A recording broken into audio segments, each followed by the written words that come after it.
शहबाज शरीफ के एक बयान पर पाकिस्तान में ठहाकों की बौछारें छूट पड़ी हैं।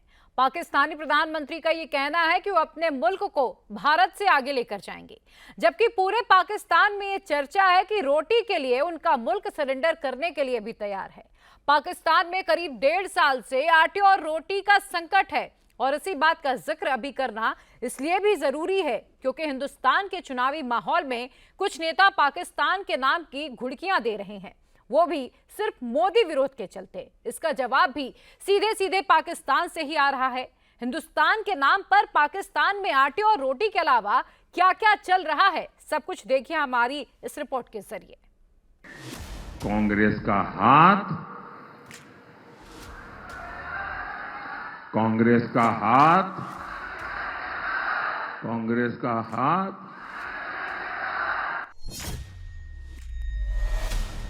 तीसरे दौर की वोटिंग के बाद पाकिस्तान ने सरेंडर कर दिया। उनको हराना चाहे कुछ भी कर ले, कांग्रेस 2 दफा भी आ जाए, वो इस वक्त बीजेपी को, ये आप नहीं समझे कि बीजेपी एक कोई एंटी मुस्लिम उस सेंस में जिस तरह आपने पाकिस्तान में कहते हैं उस तरह की चीज नहीं है।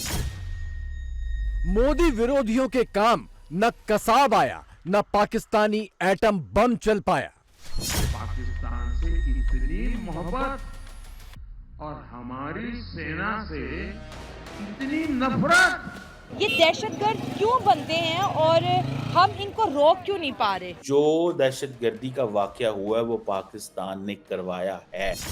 मोदी विरोधियों को पाकिस्तान से आस और पाकिस्तान को आटे की तलाश।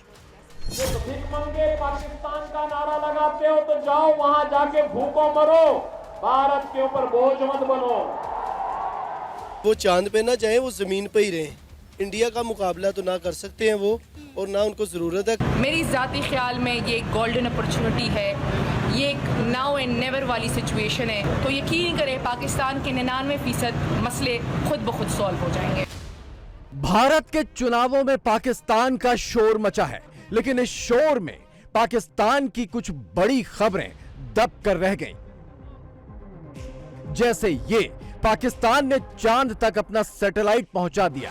पाकिस्तानी अखबारों में तारीफ के आर्टिकल भी छप गए, लेकिन भारत में किसी ने पूछा भी नहीं। वैसे अखबारों के अलावा पूछा तो पाकिस्तान में भी किसी ने नहीं, क्योंकि आम पाकिस्तानी अपने आटे और बिजली में ऐसा फंसा है, चांद के चक्कर लगाने की उसे फुर्सत कहां है। हमारी हुकूमत को चाहिए कि चांद पे बाद में जाए, पहले गरीबों के लिए जो रिलीफ देना है वो दें। अभी इन्होंने रोटी सस्ती की है, लेकिन वो तंदूर वालों के पास जाए, वो कहते हैं जी नान ही मिलेगा, रोटी तो मिलेगी नहीं। अच्छा। तो 4 पे कम करने का क्या फायदा, 20 रुपए का वो नान ही बेच रहे। चांद पे जाना कोई हमारा गोल नहीं है। हमारा गोल है कि हम जो गरीब लोग हैं, किसान हैं, उनकी हम हेल्प करें। ठीक है, जो चीज़ें हैं उनकी महंगाई हमारी वो कंट्रोल हो। फिर चांद को छोड़ के ये जहाँ पे सूरज पे चले जाएं, हमें कोई मसला नहीं है। जाएं चांद पे, खुशी की बात है। अगर आप इंडिया को फॉलो कर रहे हैं तो इंडिया की इकोनॉमी देखें वो कितनी स्ट्रांग है। उनसे यही गुजारिश है कि वो चांद पे ना जाए, वो ज़मीन पे ही रहें। इंडिया का मुकाबला तो ना कर सकते हैं वो, और ना उनको ज़रूरत है करने की। अगर कुछ करना है तो कोई गरीबों के लिए करें। ये चांद पे जा रहे हैं, क्या कर लेंगे चांद पे जाके? वो गरीब को वहाँ से वो ला के देंगे, डॉलर ला के देंगे चांद पे जाके। हमारे पैसे लेके जाना, बेड़ा गर्क करना इन्होंने। करें, चांद को आप छोड़ दें, आप हमारा गरीबों को कोई सोचें। ठीक है, जाएंगे तो फिर हम तो कब्र में ही जाएंगे। हम ये अगर चांद पे जाएंगे तो फिर गरीब आदमी कब्र पे ही जाएगा, उसके अलावा और उसका कोई ठिकाना नहीं है। जिस पाकिस्तान में रोटी की कीमत सबसे बड़ी बहस बनी हो, जिस पाकिस्तान में पीएम, सीएम और सरकार के मार्गदर्शक तंदूर पर खड़े होकर रोटी के दाम 4 रुपए कम करने का ऐलान करते हो, उसी पाकिस्तान के एटम बम की धमकी जब हिंदुस्तान के चुनावों में मोदी विरोधी देने लगे तो समझ लीजिए नतीजे किधर जा रहे हैं। 2014 के बाद का भारत, आज आप देख रहे होंगे 80 करोड़ लोगों को फ्री में राशन मिल रहा है ना, मिल रहा है ना। अब मैं यही से बोल रहा हूं, याद करिए, भारत 80 करोड़ लोगों को फ्री में राशन दे रहा है और पाकिस्तान की कुल आबादी 23 से 24 करोड़ है। पाकिस्तान में लोग भूखों मर रहे हैं। अब जो लोग पाकिस्तान का नारा लगाते हैं उनको बोलो वही हाल कर देंगे जो हाल महाराज सुहेल देव ने सालार मसूद का किया था। उनको बोलो कि उस भिखमंगे पाकिस्तान का नारा लगाते हो तो जाओ वहां जाके भूखों मरो, भारत के ऊपर बोझ मत बनो। एक बार फिर से बात पाकिस्तान के मून मिशन की। यह है वो चाइनीज रॉकेट जिस पर पाकिस्तानी सैटेलाइट भेजी गई। गौर से देखिए, इस रॉकेट पर पाकिस्तान का झंडा तक नहीं है और यह है वो सैटेलाइट जो पाकिस्तान ने चाइनीज रॉकेट के रहमो करम से चंद्रमा की कक्षा तक पहुंचाई। और यह है पाकिस्तान का असल चांद, जहां आवाम नवाज शरीफ की तस्वीरों वाले आटे की बोरियों पर चप्पलें बरसा रही है। मून पे जाने के लिए बड़ा खर्चा लगता है और मून तक पहुंचने के लिए बड़े पैसे लगते हैं। क्या आपके पास इतना आटा है कि आप मून पे जाओगे? लोग मून पे जाते हैं कुछ और नया रिसर्च करने के लिए, कोई नई दुनिया ढूंढने के लिए, कोई पानी वगैरह कुछ ढूंढने के लिए। पाकिस्तान जा रहा है आटा ढूंढने के लिए। सीरियसली देखे तो पाकिस्तान को मून पे जाने का फायदा क्या है? मैं ये पूछता हूं, इनको फायदा क्या है मून पे जाने का? पाकिस्तान के अंदर हालत ऐसी है कि भाई बनी बनाई जमीनें, बनी बनाई कंट्री को कंडार बना दिया इन लोगों ने। तो कंडार जमीन पे जाके क्या करना है आप लोगों ने? इतना खर्चा लगाने के लिए इससे बेहतर था अपना एक हाथ कर्जा उतार लो। IMF हर आए रोज पाकिस्तान को बोलता है कि भाई पेट्रोल महंगा करो, नहीं तो इतना कर्जा नहीं दूंगा। अब सवाल यह है कि जिस पाकिस्तान की हालत ऐसी हो गई कि अफगानिस्तान जैसे पड़ोसी भी उस पर हंस रहे हैं, पूरी दुनिया जिससे अपना पिंड छुड़ाने में लगी है, उसी पाकिस्तान के नाम पर भारत के चुनावों में मोदी विरोध का एजेंडा कितना दम मार पाएगा? वोट के हर चरण के बाद कांग्रेस का पाकिस्तान प्यार चरम पर पहुंच रहा है। कांग्रेस के एक पूर्व सीएम ने कहा कि हमारी सेना आतंकी हमले करती है, पाकिस्तान तो निर्दोष है। कांग्रेस के एक और बड़े नेता ने, उनकी बेशर्मी देखिए, उन्होंने कहा कि मुंबई आतंकी हमले में भी पाकिस्तान का हाथ नहीं था। कांग्रेस के साथी दल के एक और नेता भारत को धमकी देते हैं, कहते हैं कि पाकिस्तान ने चूड़ियां नहीं पहनी हुई है। बताओ, मैं तो कांग्रेस के शाहजादे से पूछूंगा, जरा ये बताओ भैया, आपके साथी ये सब बोल रहे हैं, इनकी मंशा क्या है? पाकिस्तान से इतनी मोहब्बत और हमारी सेना से इतनी नफरत। मोदी के नाम पर जहर उगलना पाकिस्तान का पसंदीदा शगल है। हिंदू नेशनलिस्ट टारगेटिंग माइनॉरिटी मुस्लिम।